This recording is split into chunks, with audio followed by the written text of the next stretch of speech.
Hi everybody, welcome to class. Thanks for being here. It's still a little bit before the class meeting time starts. We got like 9 minutes, so just get comfortable and get prepared and everything. And I'll be with you guys getting the lecture underway at 2:30. I'm gonna oh hey Adeline, I'm good, doing well. Hope you're doing well too. It's a nice day out. It's pretty good. Hey Isabel, let me look at the air quality. I've been monitoring that for the sake of like going out for runs and stuff. I think it's pretty good. 81 AQI. That's not that bad. That's moderate. So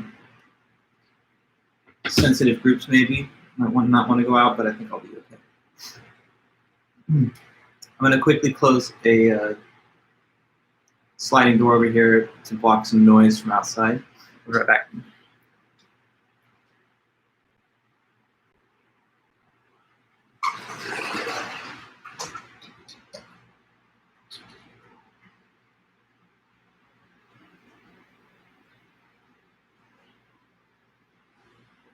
Okay.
Hi, Alexandria.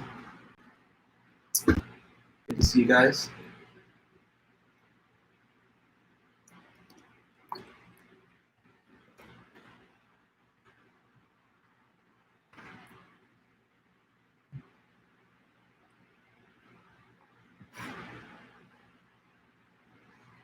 Hi, Lena.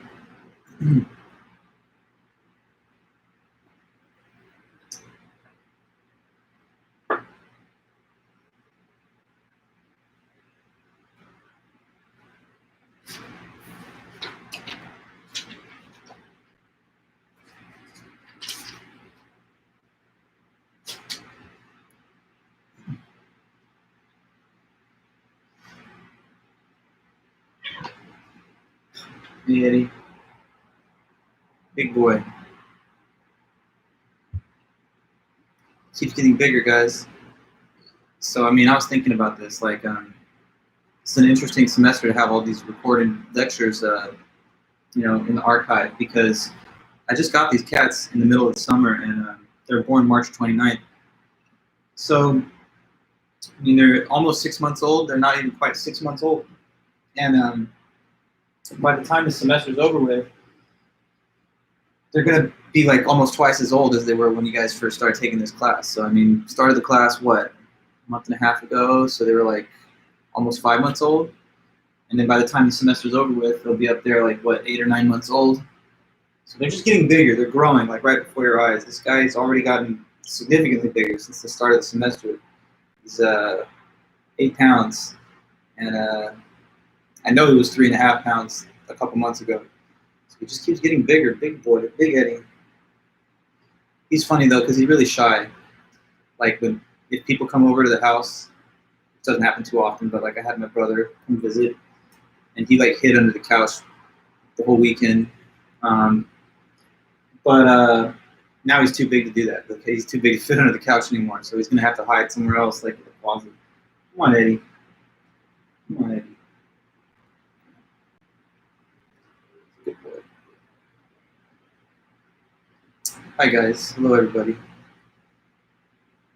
How are you, Eddie?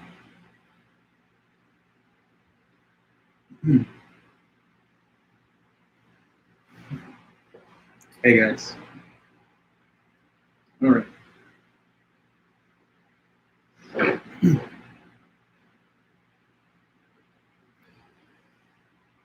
Hello, hello. Welcome back. So you come from the other side now? Can't eat the notebook. Come on in. Run along, boy. Run along. Floating kitty. There you go.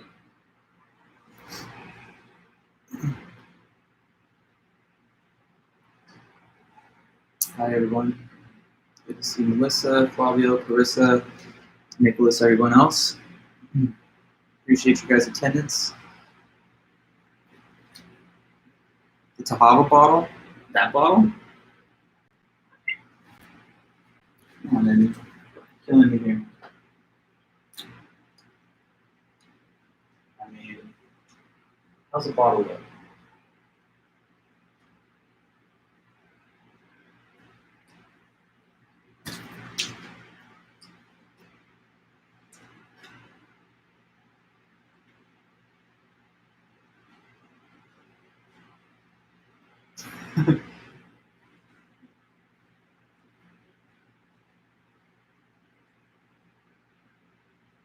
There you go. You asked for it, so I gave it a shot.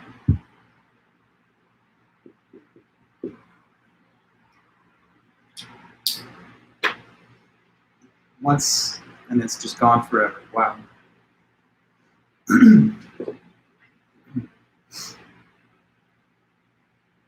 Oh, well, you know, he's a good kitty and he seems to be able to handle it.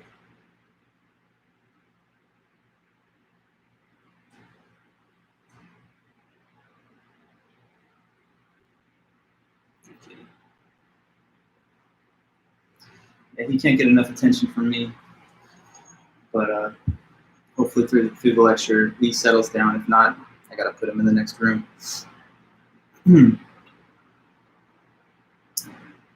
Thanks, everybody.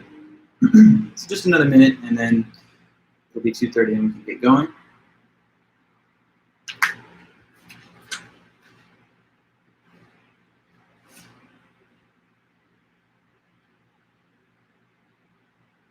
Yeah, you know, these are just some really docile, very, very easygoing cats. I had other experiences with different cats in the past. My previous cat of 16 years, she's much more sensitive about how you hold her and stuff.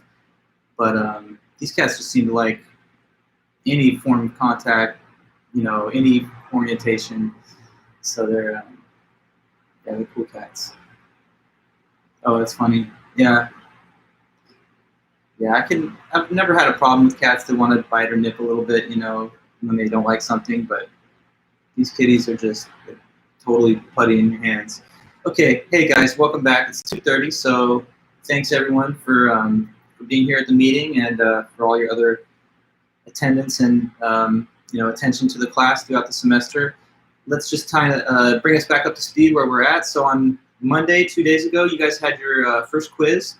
So everyone, thank you for taking the quiz and for getting prepared for that. Let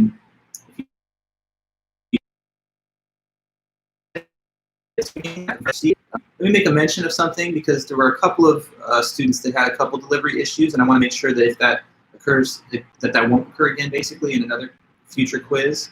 So basically, when you send in your completed form for like the quiz,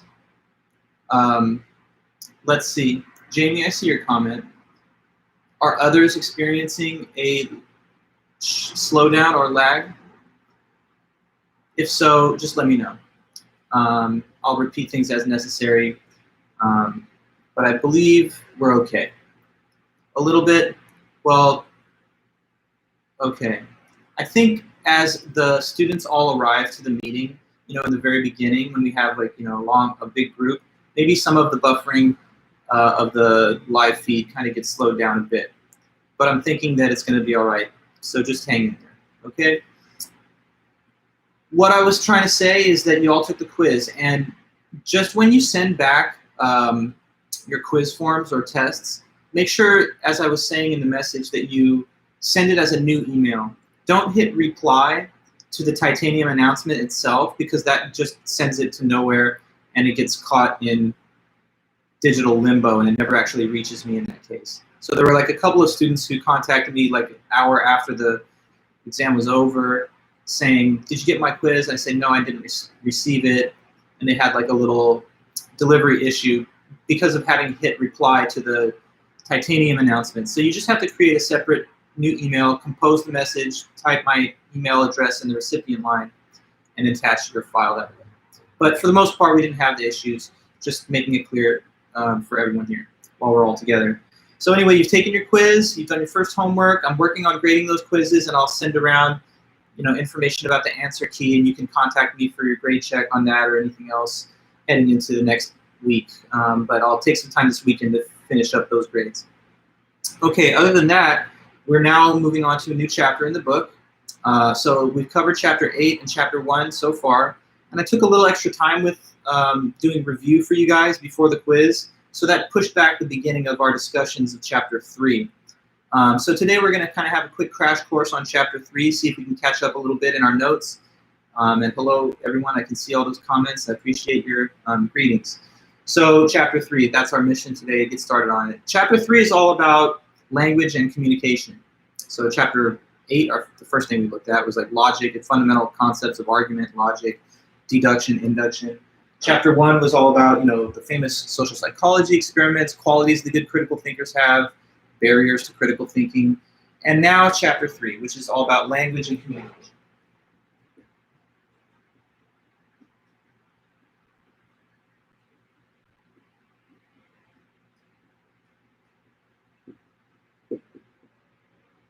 Okay, so I'm going to just sort of talk you guys through and create notes for the major definitions and concepts in this chapter from the book.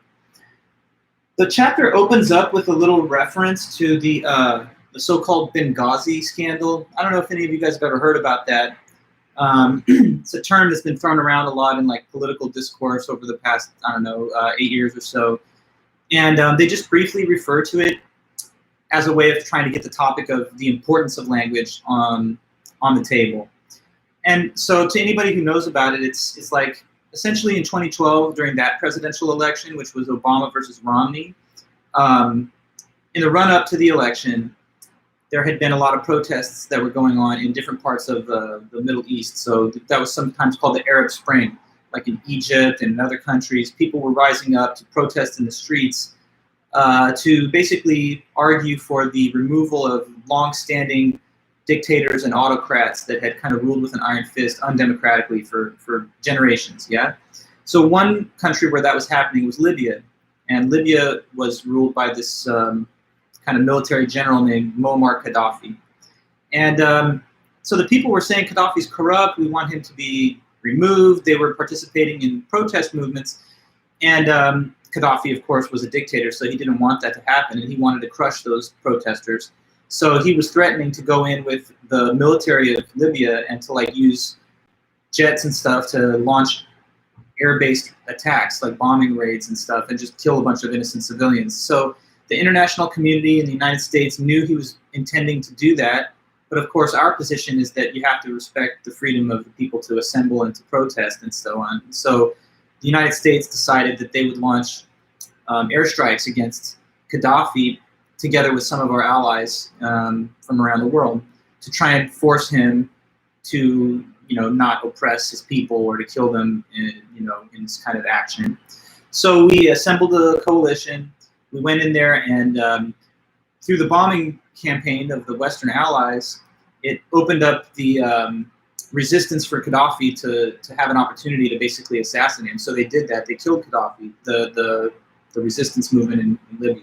So at that point in time, Libya was basically had their head of state removed through this kind of revolutionary agitation. And it kind of became a failed state, a chaotic state in certain ways. I mean, in a sense, it was perhaps a good thing that Gaddafi was no longer in power, but it did lead to some instability, as you could imagine, since he had been the ruler for so long, and there wasn't much in place to replace him with. So we have embassies all around the world, the United States, obviously, and we have one in Libya, and it was in Benghazi, which is like a capital city over there. It's not the capital, which is Tripoli, but it's one of the big cities in Libya. So people were still acting in a way of protesting, you know, the United States presence there. So there were a lot of militant type protesters surrounding that embassy and other embassies in parts of the world. Now, there was confusion, and the messaging kind of got a little bit confusing because the official position of the US government at the time, with Hillary Clinton as the leader of the US State Department at the time, she was Secretary of State, the debate was whether we should portray in the media that the protests encircling the base, the diplomatic mission in Benghazi, were these peaceful protesters, or were they militants that wanted to overthrow the embassy. Around the same time, this is another event that kind of inflamed the tensions. So this film was produced here in the United States, not by the United States government or anybody affiliated with it, just a private filmmaker from California. But this guy made a movie that was like a harsh takedown of the Prophet Muhammad from Islam, the religion of Islam. And so they depicted him as this kind of warlike figure who was corrupt and all this stuff. And it basically incited hostility against the United States around the world because the film was regarded as highly offensive, especially if you're like a really devout Muslim. It's considered like the height of blasphemy or moral insult to criticize the Prophet Muhammad, and he's not supposed to really even be represented in a visual form. It's considered disrespectful. So this movie was basically offensive to a lot of people in the Muslim world, and that added to the intensity of protests that were going on in different parts of the world, including in Benghazi. So in the midst of all those events, the argument or the statement was given by the US State Department that these are still peaceful protesters, though, not terrorists, not anybody that wanted to overthrow the embassy. But then there were other voices that were arguing for a more strident public message, like we should tell people that this is dangerous, that maybe they'll overthrow the diplomatic embassy. Well, as it turned out, there really was some radicalized militants that were planning an overthrow of the embassy, and they did, in fact, attack the embassy. And that caused some of the civilian staff that were working the embassy, our U.S. personnel, to be killed in some cases. Just a few people were killed in that.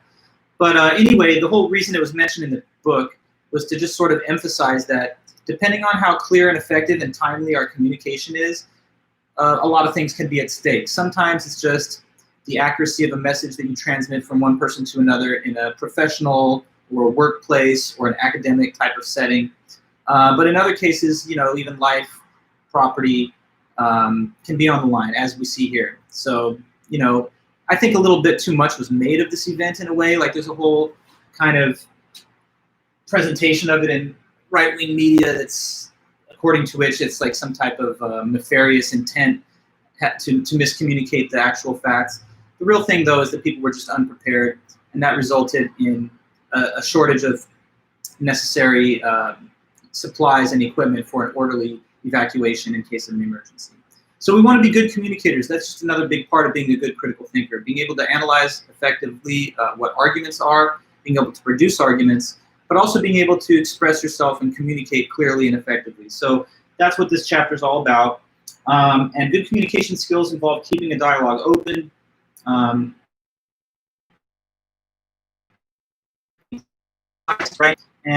being timely in the way that you exchange information. So let's start off then by getting just a basic definition on the table, which is language itself. What is language?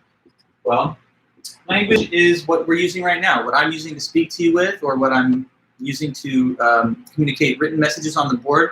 Language is basically a system of communication, and it involves symbols. The symbols that are used in language could be of three possible kinds. So we're going to talk about that, and I'll give you the definition. So it is a system of communication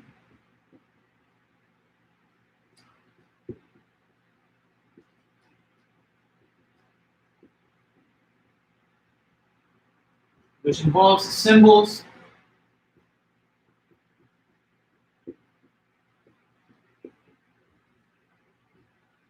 that can be one of three kinds. They can be either spoken, written, or nonverbal.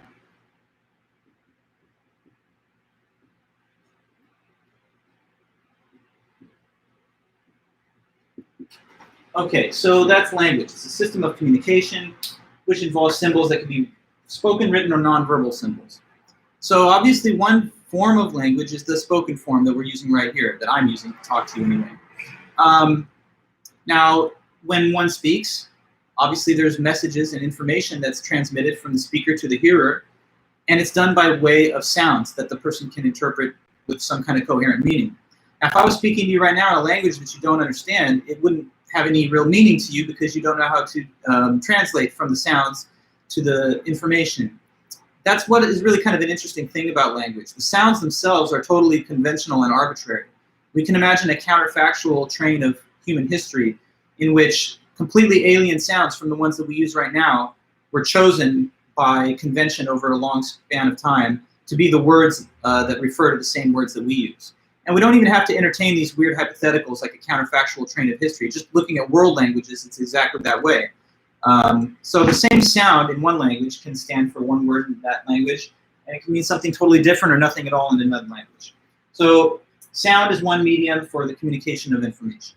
There's also the written form, which you see here on the board. Written symbols can, of course, refer to objects and ideas. If I say the sound, which sounds like the sound dog, your mind fills with the idea of that type of animal. If I write the three letters D-O-G and you see that written inscription, you don't hear a sound, but you see written symbols and the same idea pops up in your mind. So, language can be conveyed by either of those two media. There's also nonverbal form of communication, and that could include things like, for example, sign language, which is not spoken nor written, but it involves hand signs which convey the same kind of semantic content. And sometimes we could also classify body language or tone of voice and physical gestures like that as another aspect of nonverbal communication. So language is really kind of the thing that makes us be human beings. It makes us something with greater dignity and importance than the lower animals.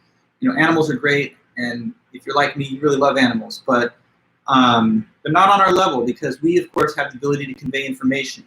It's only a human being that can, have a string of sounds or little written inscriptions and actually have that convey some kind of stable meaning. If I tell you right now, think of a purple cow on the moon, it's in your mind. But there's no set of sounds I could ever make or symbols that I could ever show to a non-human animal that would get that idea in their head. So, it's the thing that transmits to us information, and it also conveys material culture and written and spoken traditions from the past to the present. So, how is it that we know about history? How is it that we know that Columbus sailed the ocean blue in 1492? It's only because we have a way of recording the events in language and passing down those words and ideas to new generations. So that's how we hold on to the past and preserve it for the future too. So language is obviously a big deal, and it's central to the human condition. We're born into it. We're born into the language of our native tongue, and it transmits our traditions and culture. Now there are thousands of world languages. Some people think they all obey a kind of common universal grammar. That was a belief that Noam Chomsky had, that language, as diverse as it can be across the world, kind of has a unifying grammatical structure underneath. But not everyone agreed with Professor Chomsky. Some people think there are highly atypical languages that you might find if you go into very isolated indigenous communities that don't seem to adhere to the general structure of universal grammar. But that's a debated point. Okay, so now we go on to next definition and discussion. And that is, what are some of the different functions of language? This is going to remind you a little bit about one of our earlier meetings where I talked to you about the different types of sentences that exist. So it's kind of in a way related to that. Here are 4 major functions of language.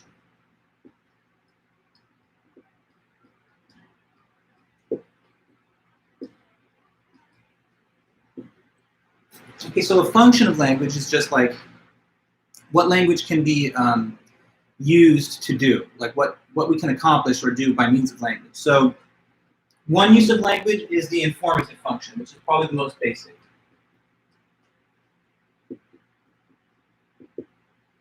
Okay? The informative use of language is just to produce statements that are either true or false. So it's kind of like the assertoric sentences.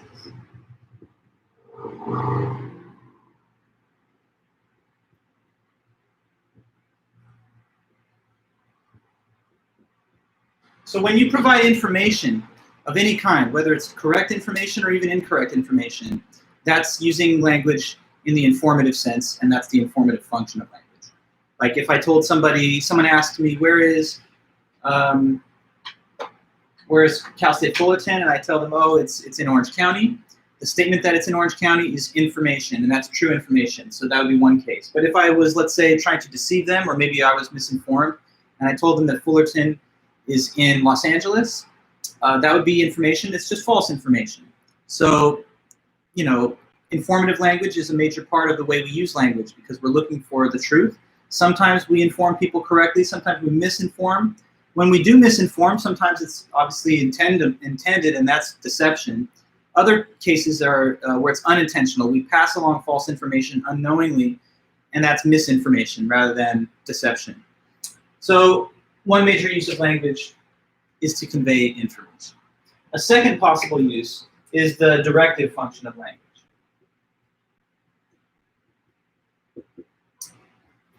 All right, sorry. I gotta let him put him in the other room. Eddie's just such a needy, emotional young man, but it's okay. Don't worry, Eddie. Here you go. And there you go. Eat cheeky brother company. See you guys now. Okay.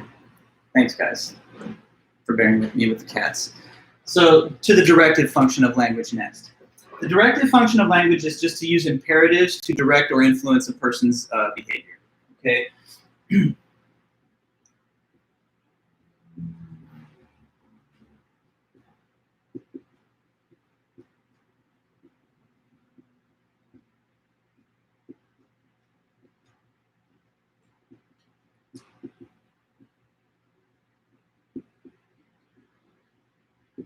The use of imperatives to direct or to influence a person's behavior or actions. Okay, so we learned about imperatives. Imperatives, as you know, are just giving commands, like to say, write this down, or close your book, take out the trash, right? Those are all just imperatives. When we think of using language to command or to direct or to influence action, we think of it in terms of the function of being the directive function. So the directive function is different from information. It's not to try and inform, but rather to compel people to act a certain way. So this one's important when getting people to do certain things is the main thing, rather than getting them to be informed about something. Okay? And a third possible function of language is the expressive function.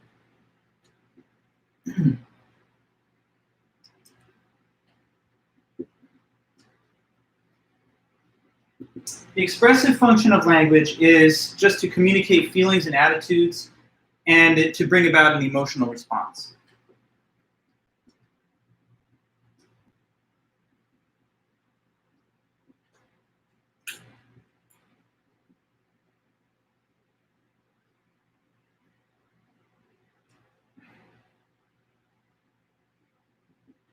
Bring about an emotional response in the hearer of the statement or of the language. So expressive function of language. Think here of like song lyrics or poetry.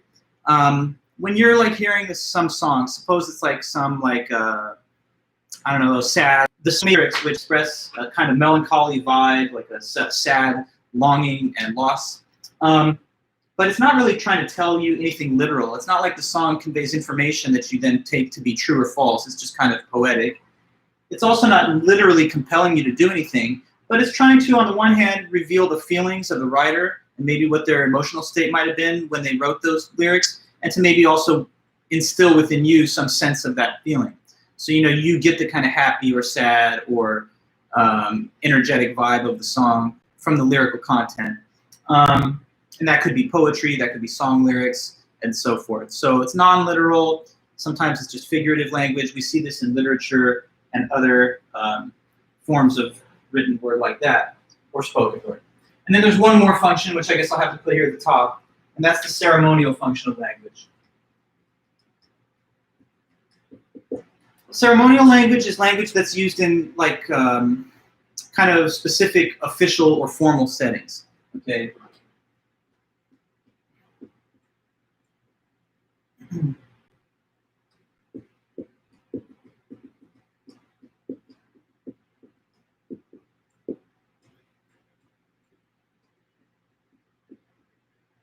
So there's some like uses of language that are kind of set down by conventions, customs, expected rules of human interaction. And sometimes they're also customary within an official type of proceeding or event. So can you think of any type of usage of language that is specific to an official situation? So when people talk and they use language like this, they're not just improvising, they're doing it according to a kind of given playbook that is expected in that situation. Could you think of an example of a ceremony in which, or some type of official setting? Okay, weddings, good example, Celine. So take the exchange of wedding vows. Person says to the two people, do you take this person to love, honor, obey until death do you part? And they say, I do. Now, that is a kind of official, formal component of the marriage ceremony. And so when they say this, they're saying so in accordance with those expectations and norms. Funerals, church, good, yeah. So if a person kind of opens up, you know, the pastor starts to quote from scripture, and there's a certain routine according to which they open the pews and start to give their gospel or their sermon. That would be another good example. Funerals, yes, if someone's reading a eulogy at the funeral or some type of last rites are being given. We can imagine this happening within legal situations. Say, for example, that you, yes, sports teams would also be fair. Yeah, so like I was trying to say, oh, and thank you for your comment there, Lord. Another case could be legal setting. So you're in a courtroom and you're trying to enter a plea, not guilty, Your Honor, or guilty, whatever the case may be. Or how do you plead, sir? The judge may be speaking, or the lawyer, objection, Your Honor. So these are all ceremonial uses of language that are formal and prescribed for those settings. The reading of Miranda rights could be another one. In the case of an arresting officer, you have the right to remain silent. Anything you say, do, can, and will be used against you in a court of law. So when we use language, we are more or less using it in one of these different contexts to try and convey feelings and emotions, to compel behavior, to exchange information, or within some type of formal situation.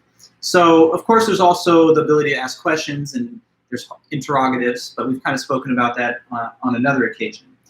And of course, language can sometimes serve more than one of the functions at the same time. Like say, for example, that I tell you, pick me up at Cal State Fullerton, which is on the corner of Nutwood Avenue and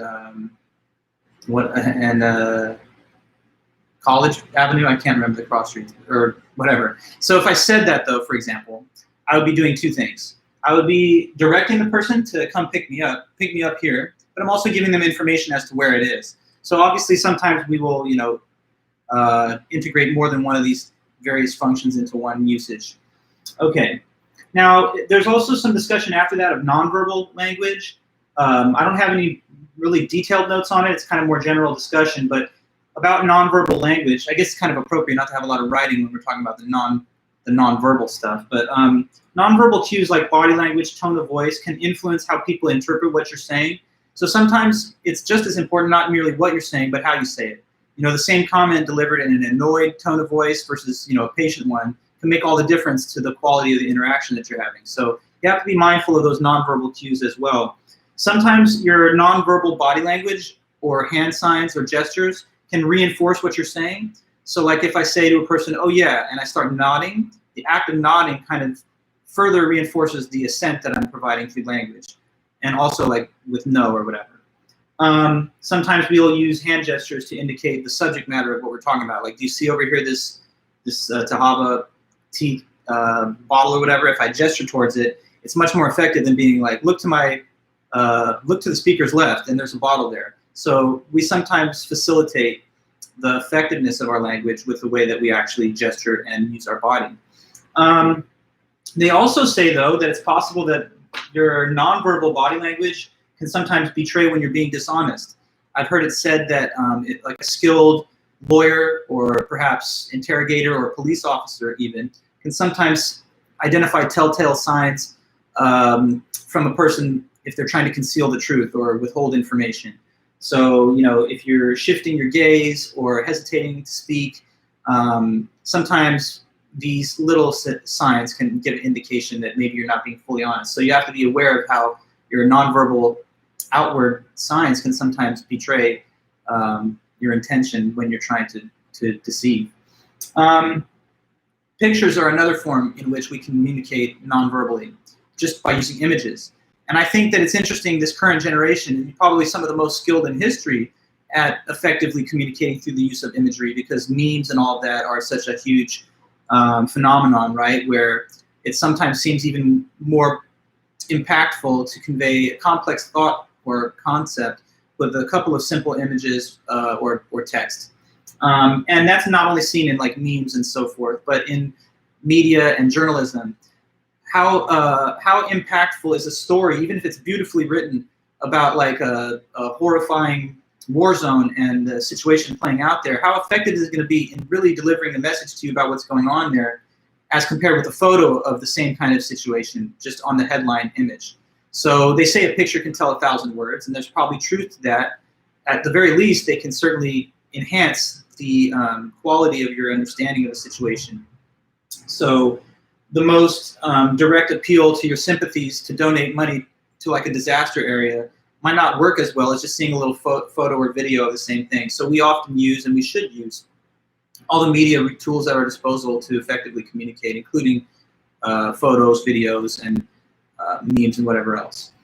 Okay, so just be mindful of how these nonverbal cues can influence how other people interpret us, and try to use all those tools to your maximum benefit. Now, the next part of the text in chapter 3 talks a bit about different types of definitions, okay? Because language is all built out of words, as you know, but words are nothing unless they have a meaning. And so we want to now focus for a moment on what are different types of definitions, and that'll expand our lesson a little more.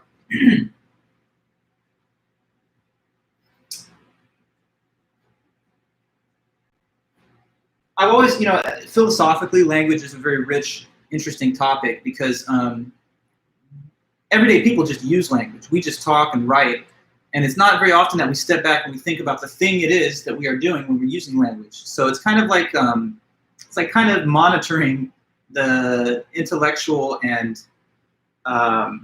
natural behavior of human beings in a way. So it's like examining our form of life to think about what language really is. And that's a different intellectual task than merely using language, where you don't kind of question the principles of how it works or what it's really doing. Okay, so let's talk about some different types of definitions. There's stipulative definition. So here, let me create a header first of all.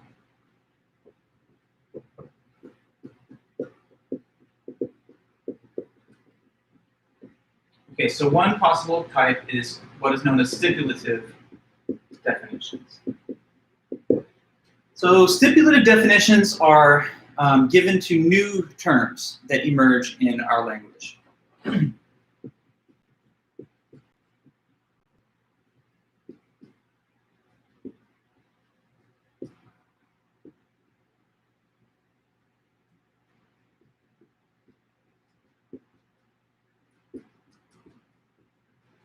Okay, so new terms that emerge in our language. A kind of interesting about language is that it's always changing. And for example, the way that people talked even a couple generations ago, and the sort of slang and common phrases that would be considered normal, are already different now. And as you go back further and further in time, the differences just become bigger. If you read, and probably some of you have read, some of the classic works of literature and English history, like Shakespeare's writings, that kind of Elizabethan form of English writing and speech bears little resemblance to contemporary speech today, 2020. So, if you had gone back in a time machine to the time of Shakespeare, just talking like you do now, sometimes they'd probably have a hard time understanding exactly what you're saying because of how much different even the same language, English, is. Words leave the lexicon and just go out of usage, or at least out of common usage, and other words enter the lexicon and become quite prevalent or fashionable in their own right. So if we were to, let's say, go into the future, people living hundreds of years from now, supposing that human beings continue to survive, which certainly I hope that happens, but suppose that in a couple of hundred years you spoke to people then, they might be using a way of talking that bears little resemblance to the current conventions of English speech today. So what is it that allows language to change?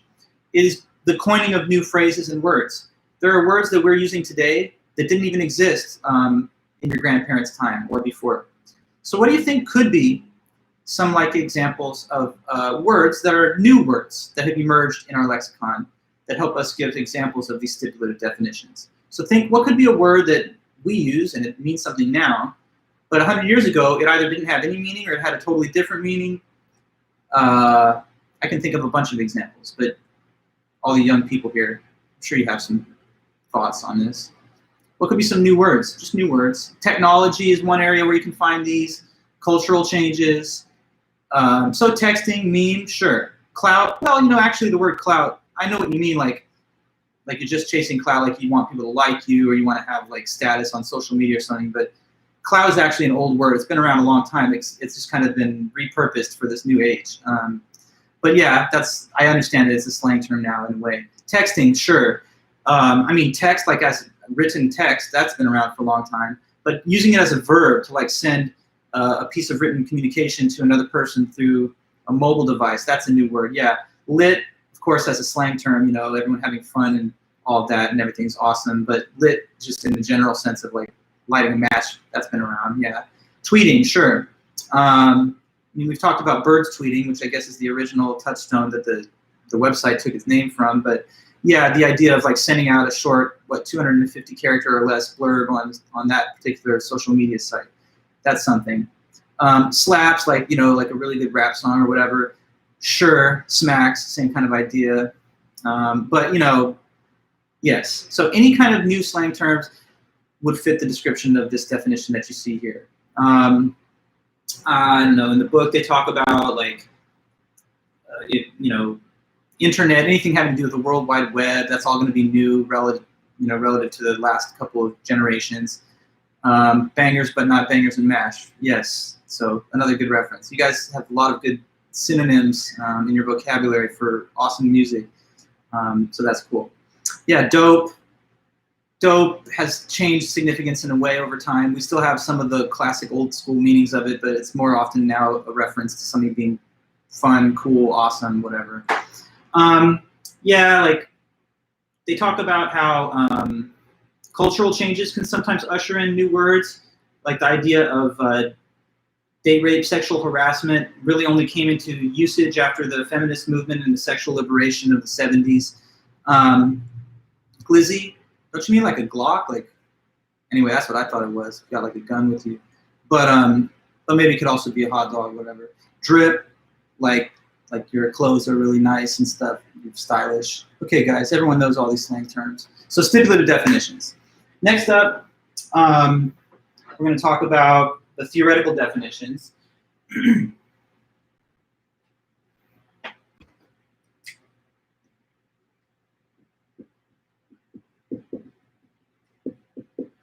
Theoretical definitions, those are, okay, boomer, who's the boomer? Anyway, yeah, theoretical definitions, definitions of scientific terms. So these are just used within scientific parlance in the scientific community, used to explain the nature of scientific terms.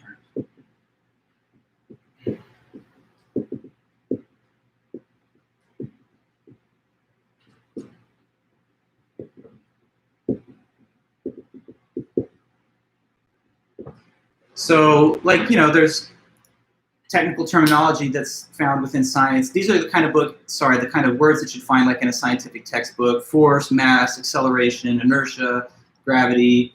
A lot of times these are defined on the basis of a scientific theory, and that's why they're claimed as theoretical definitions. So another major part of how we use language especially in like high-level academic and intellectual discourse, involves the theoretical definitions. There's also the operational definitions.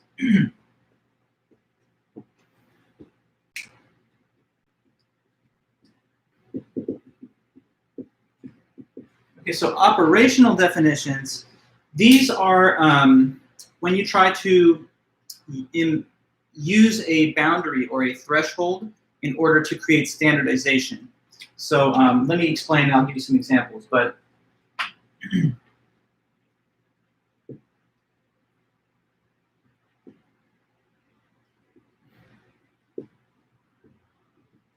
boundary, or we could call it a threshold, in order to create standardization.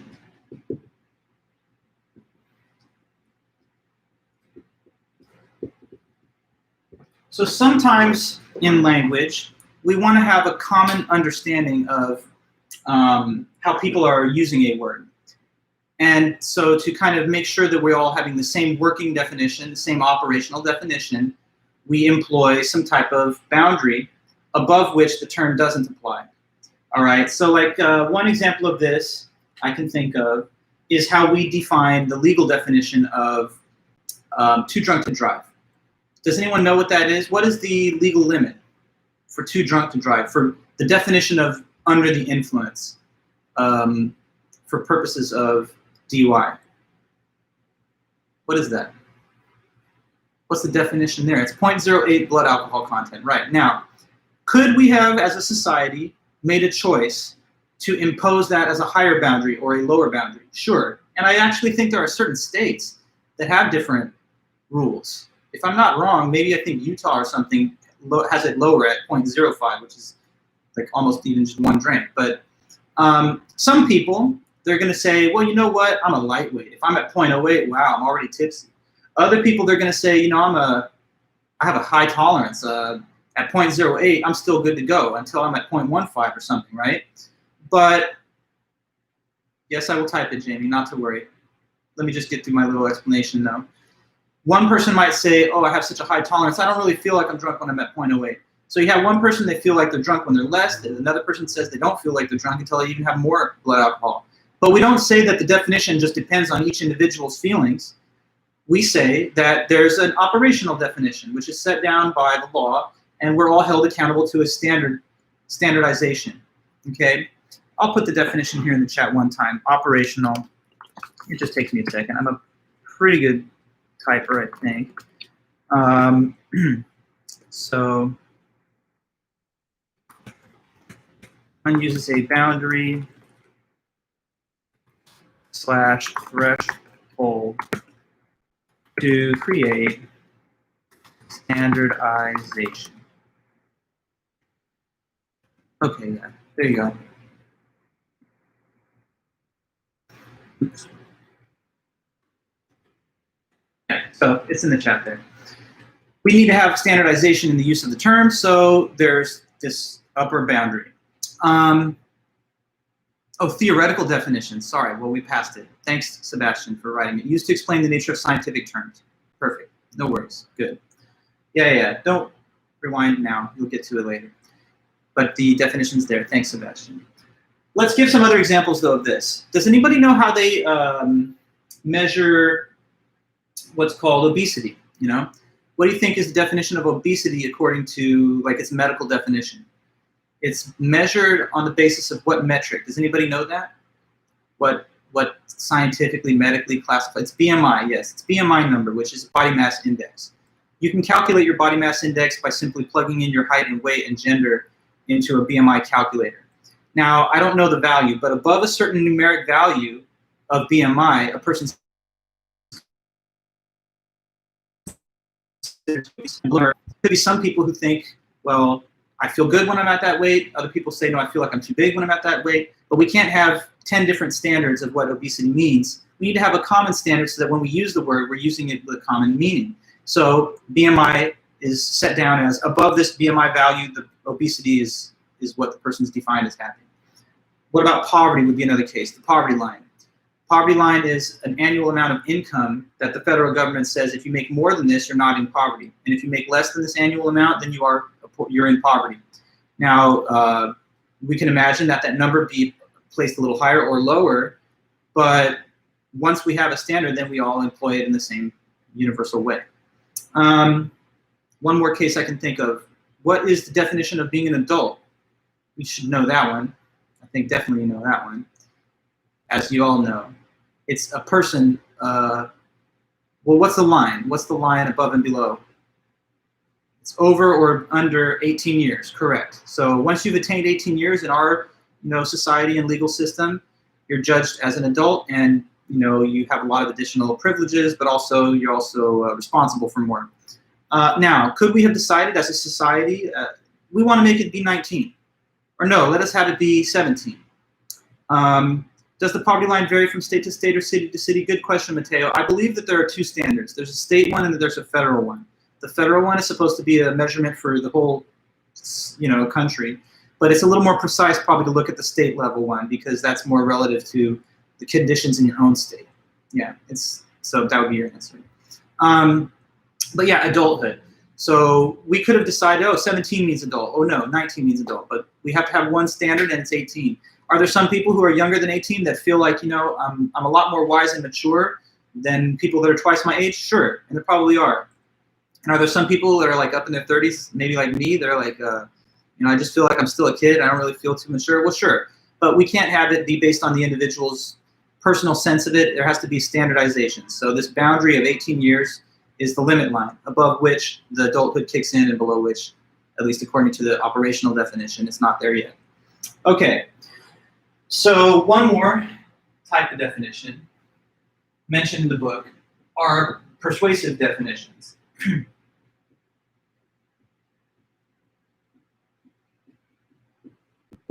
Now, these persuasive definitions are definitions that are used to influence other people to accept your point of view on something.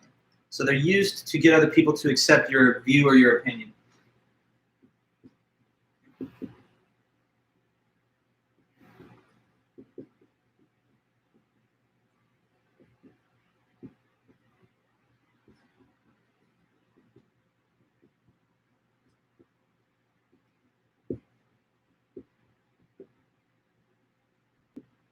The thing about these persuasive definitions, though, is that they should be kind of treated with a little skepticism, because oftentimes they are attempting to shape your view of the thing without your own rational judgment coming to bear on it. So sometimes people will give these persuasive definitions as a sort of subtle or not so subtle way of getting you to agree with something that they do believe, that maybe you don't believe. So it's a little sometimes manipulative, and it might prevent you from getting to the truth on your own or coming to your own conclusions. But let me give you an example. Suppose that somebody says, here, what is taxation? You ask this person, what's taxation? They say, good question, I'll tell you exactly what it is. Taxation is theft. Taxation is when the government steals my money from me and spends it on things that I just don't care about. That's tax, it's theft, it's stealing. Now, if a person says taxation is theft, then what's the real message? They're trying to get you to think what about taxation? Is that a normal definition? That's a persuasive definition. And what are they trying to persuade you of? By defining it in that kind of loaded way, taxation is theft, they're trying to say that it's bad. So this would be kind of, like the libertarian-minded ideological person that thinks we should eliminate the government, have no public funding mechanism for public programs, just have everyone work for their own money and don't have any of it taken by the state. So that person's arguing and trying to advocate for their political philosophy by defining taxation as theft. You can imagine it being on the opposite side of the spectrum too. Suppose that someone is asked, well, what is capital? What's the accumulation of capital? And they say, well, that's theft. You think that you're earning money? No, you're stealing money from people who don't have anything, so private property is theft. That person might be like the hardcore socialist, the other person might be the hardcore libertarian capitalist, and they're both giving you these loaded definitions that are trying to persuade you to their worldview. Now, you might agree or disagree with either of those two people's worldview, but it shouldn't just be getting roped into it by means of these misleading persuasive definitions. So you always want to try and make sure that you don't just take a loaded definition at face value. Be careful with these because they can often distort the truth or distract you from coming to your own conclusions. If someone says genetic engineering, what is that? That's playing God.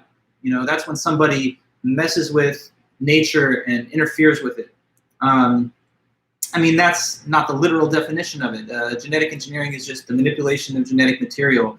But to say that it's playing God has this kind of loaded assumption that it's something we shouldn't be doing. It's like opening a Pandora's box. We shouldn't be doing that. So when we deal with these kind of persuasive definitions, you can usually tell that the person's trying to influence you to their viewpoint. And a lot of times they're exhibiting some kind of bias by not providing a neutral definition. Now, what is it, though, when we have just a straightforward, normal definition like you get straight out of the dictionary? That's what's called lexical definition. So the lexical definition of a term is just its basic standard dictionary definition.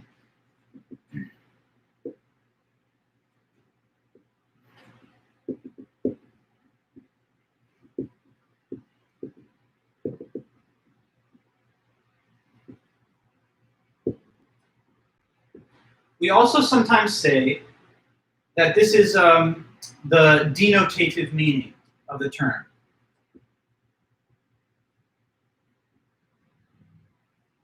So the denotative meaning, or the lexical definition of a term, is the standard dictionary definition of a term.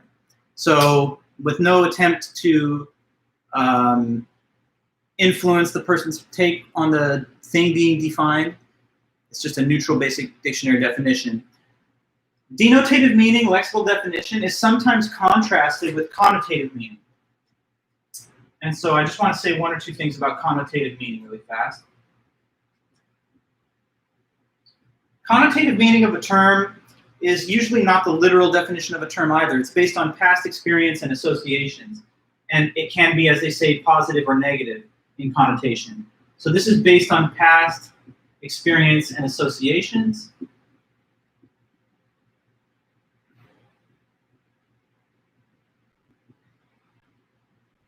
And can be either positive or negative.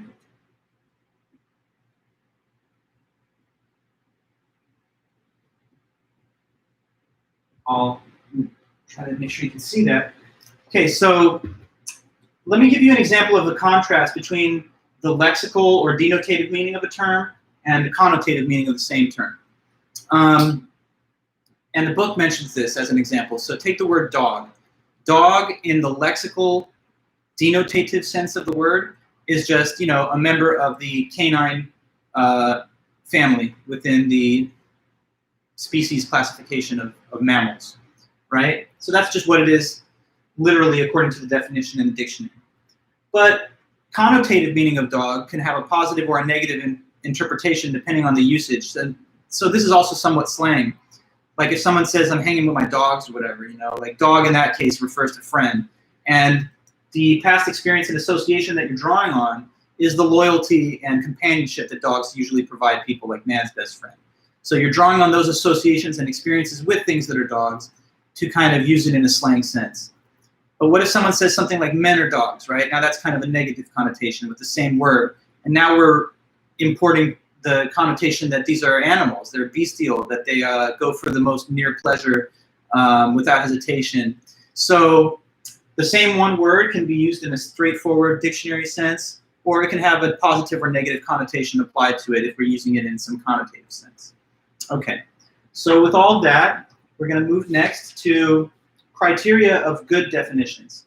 The book mentions 5 qualities that a good definition would typically have.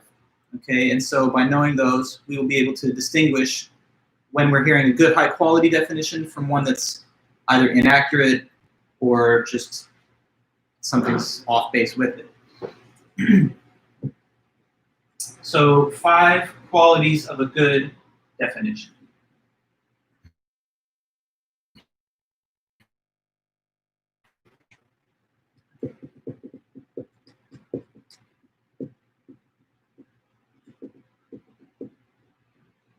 Okay.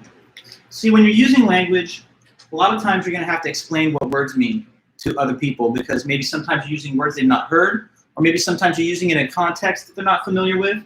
So the quality of how you are as a communicator is only so far as the ability you have to present good, high quality, accurate definitions to people that are easy to understand, that they understand. So we want our definitions that we use in language to kind of adhere to these features. First of all, a good definition should be neither too broad nor too narrow.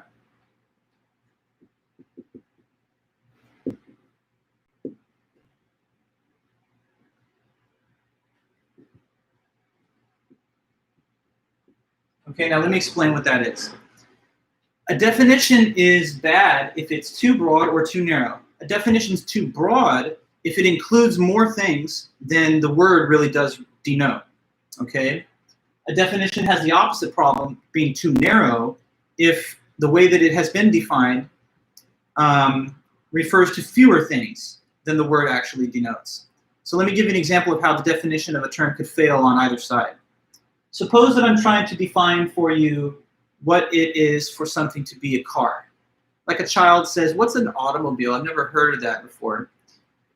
And you're going to tell them now. So you're the adult telling the kid what the definition is, and here's what you say. You say, oh yeah, you're asking me what's a car? What's an automobile? It's anything that has wheels, pretty much. Okay, it's got wheels, it's a car. Now, is that a good definition? Well, what's problematic, you think? Is that too broad or is that too narrow? To say that it's just something with wheels on it. Is that a good definition of cars? Good. Yes, too broad, exactly. Too broad. That definition includes way more than just cars. Because, sure, cars have wheels. So skateboards, you know, segways, wagons, trains, you know, so there are things that have wheels that are not cars. So if you just gave that as your criteria that defines the thing, it's going to include way more than merely cars. Now, if I say, what's a car? And the person asks me, and I say, oh, it's something that's made by, you know, by Tesla. Tesla, they make cars, so definition of car is a Tesla. That's too narrow, isn't it? Because that is only referring to one auto manufacturer. So to get the right definition, it's kind of like a Goldilocks and the Three Bears phenomenon. You guys remember your old childhood stories?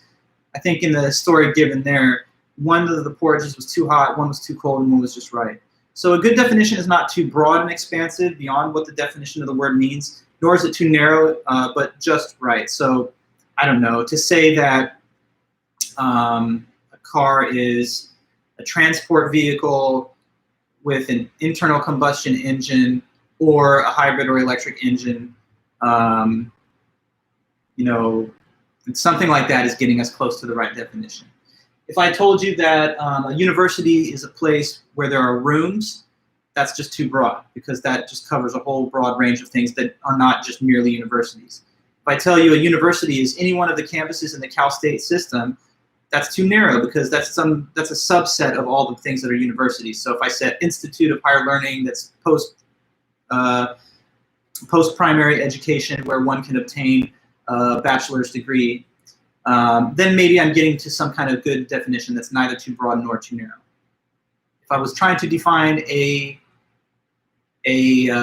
square, like the geometric figure of a square, and I say it's a polygon, that's too broad because there are many polygons.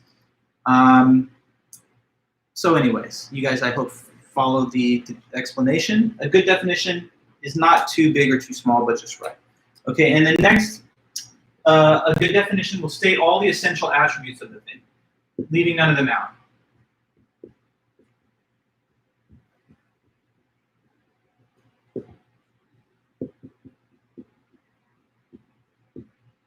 Okay, so a definition explains what the thing is that the word is referring to that's being defined. So it has to give the sort of attributes that make something fit that definition, that make something be one of the things that word refers to. But a good definition is not going to leave any of the key attributes out. It would include all of them. So going back to the case I mentioned just now, the square, what do you say are the essential attributes of being a square? You'd mention these in giving the definition of a square. So you've heard of squares. What's the definition? And list for me all the essential attributes. Let's see if you can get them all. Reminding you of your work in geometry, maybe, if you ever took that class. Yeah, but you don't need to be a geometry student to know this, because I think it's pretty obvious. What are squares? tell me, what's the definition? Okay, four sides. That's right. 4 sides, but there's also rectangles. So you're not saying everything that needs to be said. So parallelogram, 4 equal sides and 4 right angles. But doesn't that allow for the rectangle case? Or does parallelogram forbid that? Because, well, they would be parallel though, wouldn't they? If you bisected a rectangle, it would still have 2 equal sides. Well, oh, never mind. You said equal sides. Good. So I should have noticed that. Yes. So good. 4 sides is a feature of the square, but there's also rectangles and diamonds. So you have to also include that the interior angles are 90-degree right angles. And then you also have to say that the 4 sides are of equal length. When you've said those things, you've stated all the essential attributes that squares have got, and you've given a perfectly clear definition. But it would be missing some features if any of those things were left out. If you had just said 4-sided object and a person thought that was the meaning, then they might get confused between squares and rectangles or squares and diamonds. So a good definition, whenever you're called on to explain and express what something means, you should try to be as detailed as possible and give all the facts about what that thing is. Okay, all its essential features or attributes. Now, a third quality of a good definition is that it should not be circular, not circular. So a circular definition is bad. It's when a definition of a word includes the word itself in it. Okay, so this would be a bad circular definition. Someone asks you, you say a square is a rectangle, but a rectangle is not a square. Well, no, a rectangle is defined differently than square because with a rectangle there have to be asymmetry in the length of the sides. There have to be, I believe, a longer length on 2 of the facing sides than the other. But forgive me on that. Let's think about this point for now. Not circular. So a good definition, it cannot refer to the word itself in the definition. If I told you that a teacher is a person who teaches, then I've not really given you any way of understanding the meaning of the word.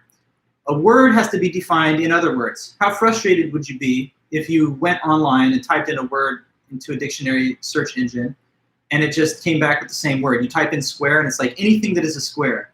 Huh? That doesn't help you because if you already knew what the word meant, then you wouldn't need to look up the definition. So a definition has to be stated in other terminology, not the word itself. We call a definition circular when it uses itself in its definition because it's like in trying to refer to the definition, you're just directed back to the word itself. So I can't just tell you a square is a square is a square. I have to tell you that a square is a thing that has these attributes and not make mention of the word square itself. Okay? And that's obviously clear. I mean, there'd be no point to definitions if there was just the word itself. So what is, you know, a dog? A dog is anything that's a dog. True but trivial and uninformative. People who are looking for the definition of word don't already know what it means. So you have to explain it based on words that they do understand, which clearly if they need the definition, can't be the word itself. Okay, so that's just a basic idea. Can't be circular. 2 more. It should also avoid overly technical and obscure language.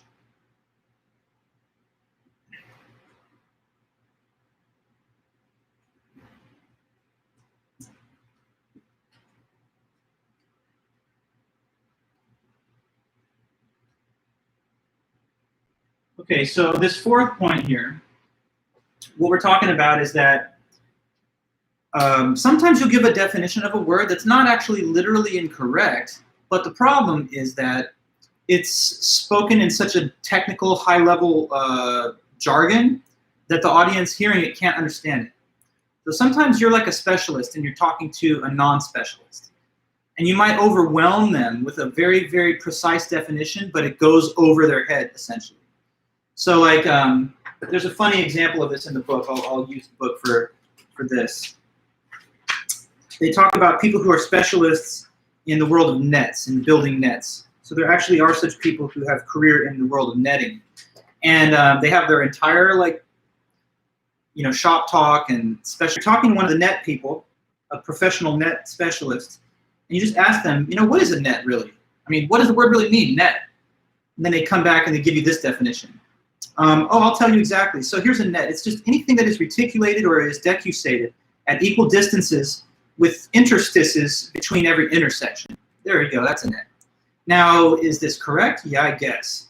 But there are so many complex terms nested within the definition that the person who asks is probably just staring at them like, huh? Like, I still really don't understand what you have said. So you want to make sure that when you give a definition that you give it in a way that is comprehensible to the audience that you're presenting it to. Otherwise, what's the point? They still don't know what it means. And the whole point of giving the definition is to tell someone what a word means. So just make sure that you're sensitive to the level of comprehension of who it is that you're speaking with. They have to be able to understand it, or else there was a wasted effort in even having the exchange between the two parties. So yeah, meet the level of understanding of your of the person or people with whom you are discussing these topics. Yeah, like as a philosopher, I have to constantly be aware of this because I teach, a lot of somewhat technical material in some classes. And if I was talking to fellow philosophers about those things, we would employ all kinds of high-level academic jargon that's special to the field of philosophy and that type of intellectual work. But when I'm trying to convey that same idea to a student, I'll think of it from the student's perspective. What kind of words and what kind of fashions of speech are familiar to them that make them feel comfortable so that when I say it, we're not speaking across this big divide, but I'm bringing them up to the understanding using the tools that are already in their own vocabulary. So that's just another skill and important feature of discussing information when we define words. So the final point then, the fifth, is that it should just avoid emotional language.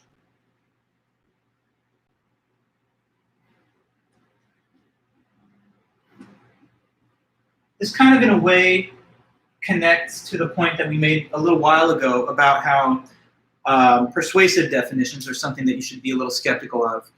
So a good definition doesn't have to have a bunch of emotionally charged language in it telling you how you should feel about the thing that is being defined. If you ask someone, what's abortion? And they say, oh, abortion, it's the horrible, evil, nasty, terrible, no good destruction of the human fetus. There's all that emotional language that's in there, which is kind of irrelevant to the denotative meaning of the word, which is just intentional termination of a pregnancy by the bearer of the fetus. On the other hand, if someone says, what is democracy or something, and they say, oh, it is the wonderful, amazing, special, life-affirming, dignity-conferring institution in which people vote. All that positive emotional language has also kind of gone over and beyond a minimal statement of the conditions for the word and its meaning. So yeah, like positive or negative adjectives, emotional language that tries to instill within the hearer some type of emotional reaction to the thing being defined. Like you should feel good about it, or you should not like it. You should support it, or you should, reject it. A lot of times when we want to think about a word and its meaning, we're not asking how to feel about it yet. We'll come up with that on our own as we reflect on it and its context. But just knowing what a word means, a lot of times it's going too far to try and impress upon somebody its moral quality. And emotional language sometimes exhibits a kind of bias that prevents us from thinking about the word and its core essential meaning. Okay, so a good definition would have all these features, you would hope. It's neither too broad nor too narrow. It gets all the essential features listed. It doesn't refer to the word itself. It doesn't go over your head. And it's not trying to make an emotional appeal to the person that hears it. They just want to know what the word means. And that's all that you have to do when you're giving a definition. Okay. Now, from there, there's just a little bit more in Chapter 3, so we're actually making pretty good, quick progress of this chapter. Briefly, I'll just talk about this because it's stated in passing there, but sometimes when we think we're having a disagreement with another person, it's actually just because of a verbal dispute over what the word means. Sometimes we think we're having a real passionate disagreement, but it's actually only because we don't operate with the same understanding of a word. So like, maybe you've heard this is kind of like a false stereotype of what philosophers really do or think about, but maybe you've heard someone pose the question, if a tree falls in the forest, does it make a sound? Now that's supposed to be like really deep, right? But anyway, suppose two people are debating that question, does it make a sound? One guy says, oh yeah, nobody's in the forest, but the tree fell, it makes a sound. Another person says, no way, nobody's there, I don't care if it fell, nobody's there, it didn't make a sound. Now, it looks like there's one guy saying it did and one guy saying it didn't, but it could simply be that these two people who appear to have a real disagreement just don't have the same understanding inside of what the word what means. Which word do you think I'm pointing to?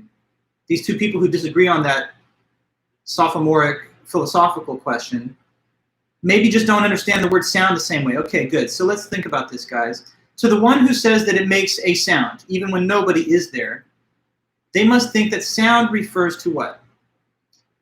In the mind of the one who says it makes a sound, the definition of sound to that individual is what definition? To the one who claims that it will make a sound, even if no one is there. Yes, Matthew, they are just referring to the emission of sound waves, like vibrations in the environment. Now, you guys know that that's how sound transmits to your eardrum. There's just vibrations that are detected by the eardrum that are then processed by the brain, and you hear the sound. But even if nobody is there, there are going to be the vibrations given off. If you've ever been to like a big concert where there's a loudspeaker, you can even see puffs of air coming out from the bass unit because that's the vibration of the sound that's being projected out towards everyone's ears. So you could argue that, okay, it makes a sound just in the sense that there are sound waves in the environment, maybe that no one is present to observe. But to the one who says it makes no sounds, right, they must think of the word sound as referring to something else, not the emission of the sound waves, but rather to the one that claims it makes no sound. They think of the definition of sound as involving essentially what? What do you think? To the one that says no sound. No one's there, so there's no sound. They're thinking about sound in the sense of, well, have you put it in the chat yet? I think I didn't ask the question yet, though. Simply what, okay, good, Miguel. So like the experience of taking in the sound waves. So like a human auditory system hearing those sounds. So to one individual, sound requires a listener that observes the sound itself. To another person, it just requires the objective existence of those sound waves. So in a way, they're not really disagreeing on the point itself. They're having differences of opinion about what the word sound means and its definition. If they knew that they had these different understandings of the word, then they could demystify their apparent disagreement. One could say, well, I'm only saying that it makes no sound because according to me, sound means you got to hear it. And the other person would say, oh, never mind then. Well, I was only disagreeing with you because I had a different way of thinking about the meaning of the word sound. If you mean it has to be heard, then yeah, there's no sound. But I thought sound meant just that there's sound waves that exist. And according to that way of defining it, it does make a sound. Okay, so we might not engage with other people on this silly and pointless debate. But in real life, there are cases where we think we're disagreeing with someone, and it's actually just because we're thinking of words differently. Suppose two people don't agree as to whether or not, if the United States is attacked, that we should launch a military offensive to reply. One person says, yes, we should. The other person says, no, that would be too much. Now, it could simply be that they don't have the same mental understanding of what an attack on the U.S. is. Maybe one person thinks attack is like conventional military assault using armed forces against us. And if that's an attack, yes, we should respond. But the other person who hears attack maybe thinks that it has a broader meaning, like it could even just mean cyber attacks or election interference or something. And if that's what an attack is, then they might say it doesn't rise to the level of a military response. So to the two people disagreeing, maybe they need to clarify their terms. Ask the other person if you don't have the common understanding. Well, what do you mean, though, by attack? And if we understand that the same way, then maybe we can come to some kind of common ground or consensus view here. Okay, now there's just a bit more on Chapter 3, but it's something that we can, I think, wrap up in maybe 15 or 20 minutes on the beginning of Monday. The next part of Chapter 3 talks about communication styles. So there's these different communication styles.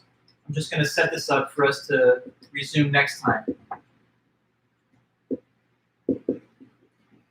So again, sometimes with language, it's just as important not merely what we say, but how we say it and how we present ourselves to other people. So it's important as a critical thinker to be aware of your own communication style, how you tend to communicate, and also the style of communication that other people you're interacting with typically use.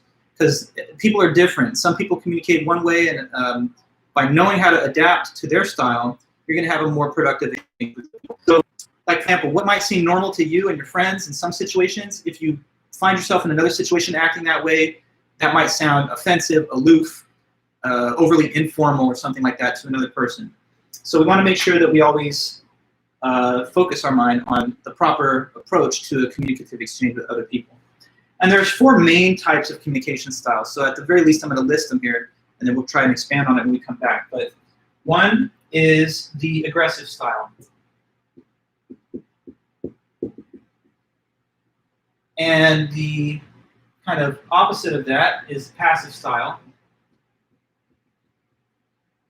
Now, kind of a good happy medium that I think is a good default if you're not sure what to do in a given situation is the assertive style. And then one more possibility, which is kind of like a combo of these two, is the famous passive-aggressive style that some people find really annoying, but I guess it has its place. Okay, and so, you know, there's definitions for each of these, and there's an example or a couple examples I'd like to run through to kind of explain.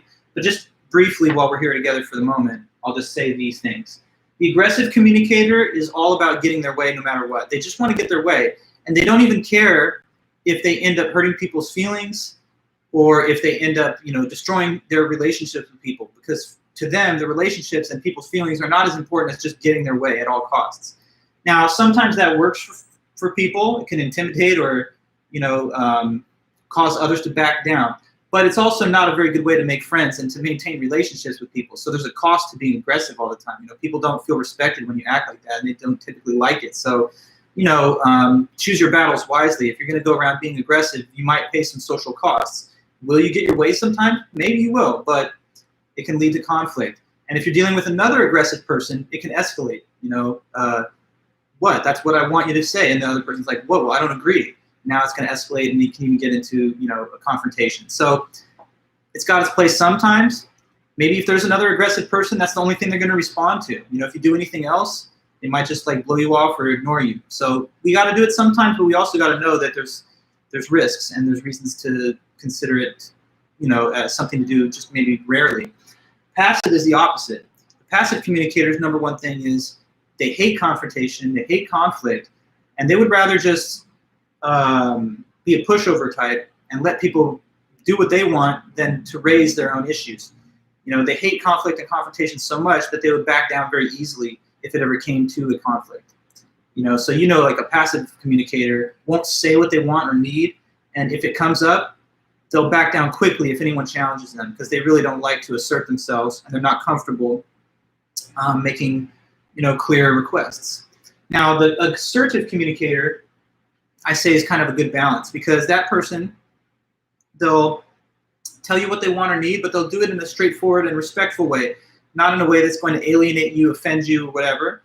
At the same time, though, they also know how to hold back when they might go too far, because they don't want to destroy a relationship. So, you know, they'll tell you what they want or need like the aggressive person would, but unlike the aggressive person, they know how to be calm, reasonable, and measured in what they're saying. And they also know when it's time to back off a bit, because maybe they're you know, harming the relationship in some way.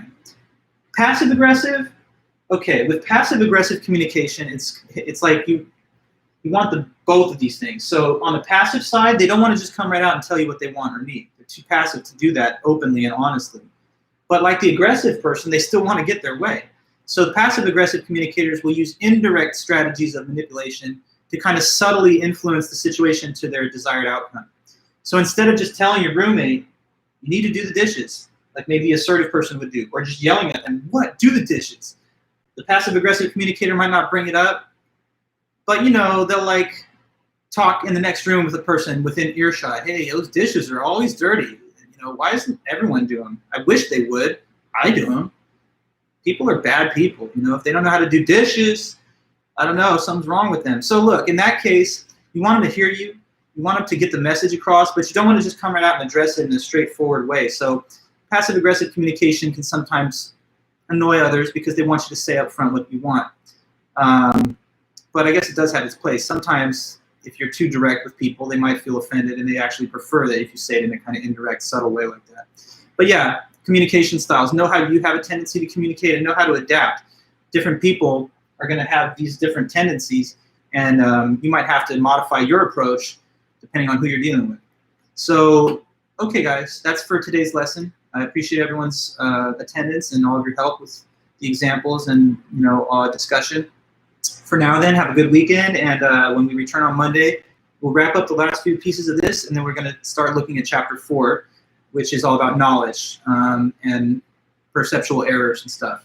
So do read Chapter 4 and the pages listed there, and finish Chapter 3, and we'll be in touch by email and everything else over the weekend, okay? So thanks, guys. Take care, and see you then.